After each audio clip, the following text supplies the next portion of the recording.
Divarin kauden toista Turun alueen paikalliskohtaamista saapui seuraamaan hieman alle 500 katsojaa.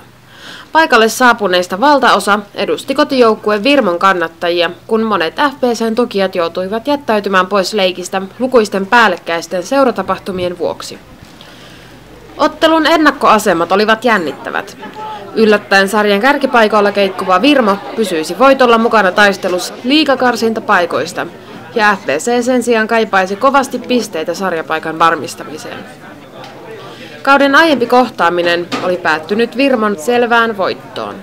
Kuka voittaa tänään ja millä tuloksilla? Eiköhän se on Virmo. Mitä veiketään? 6-4. 7-4. Virmo 6-4. Virmo voittaa. 7-6. En ole varma. Se voittaa 7-6. FBC Virmo! Millä tuloksilla? 10-0. FBC aloitti ottelun erittäin väkevästi. Hienolla latauksella otteluun tulleet turkulaiset aloittivat maalinteon Virmon puolustuksen avustuksella jo pelin toisella minuutilla. Jaakko Hautamäki jatkoi tästä muutamaa minuuttia myöhemmin Antti Kauppisen syötöstä ja ajassa 7.42 sama kaksikko vei vierailijat jo 0-3 johtoon. Tällä kertaa maalin viimeisteli Kauppinen. Virmon valmennus reagoi tähän ottamalla aikalisän. Kotiyleisö hiljentyi odottamaan Virmon nousua tai jotakin, mikä tarjoisi taas syyn lyödä käsiä yhteen. Mutta epävarmuus suunnan kääntymisestä oli havaittavissa monen kannattajan ilmeestä ja äänestä. Ja yleisö sai kuitenkin mitä halusi. Kenny Kivilä herätti pelikaverinsa sekä fanit kaventamalla hieman ennen erän päättymistä pelin 1-3.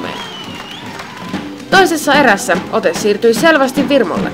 Antti Vuorinen maalasi vain 13 sekuntia keskialoituksen jälkeen Hannes Karin syötöstä.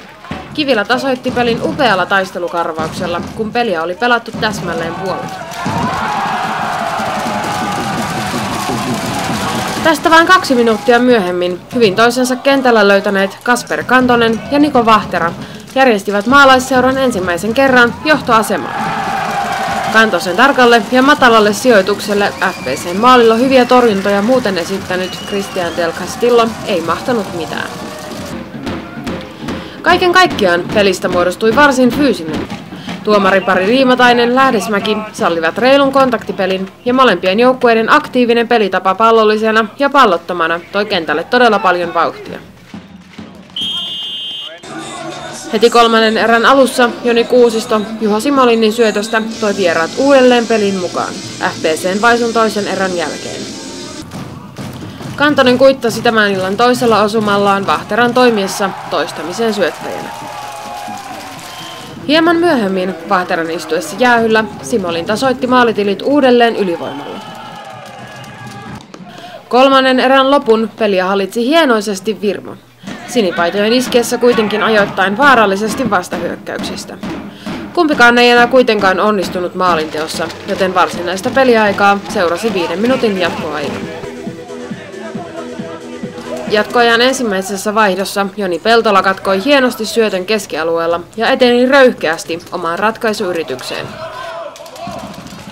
Del Castillo torjui tämän, mutta jatkopallosta Jani Varjonen kilautti ensin tolppaan ja lopulta Man of the Night Kenny Kivilä toimitti pallon verkon perälle asti. Ottelun jälkeen Virmon valmentaja Petri Sieppinen ilmoitti joukkueensa lopullisesti mukaan sarjan kärkitaisteluihin ja Kivilä kertasi voitto-osuman tapahtumaketjua.